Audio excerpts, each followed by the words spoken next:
Hello everybody and welcome. In this video I'm going to show you how to download photos from Google Photos.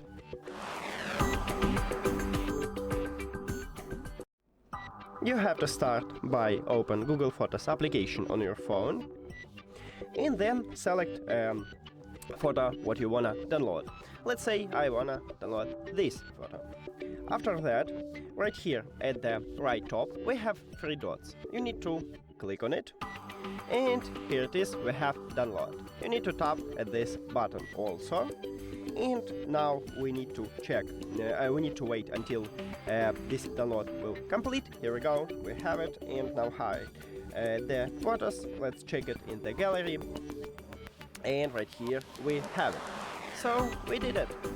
Thank you for watching this video. If you found it helpful, please consider subscribing to the channel and leave the like on the video. See you later!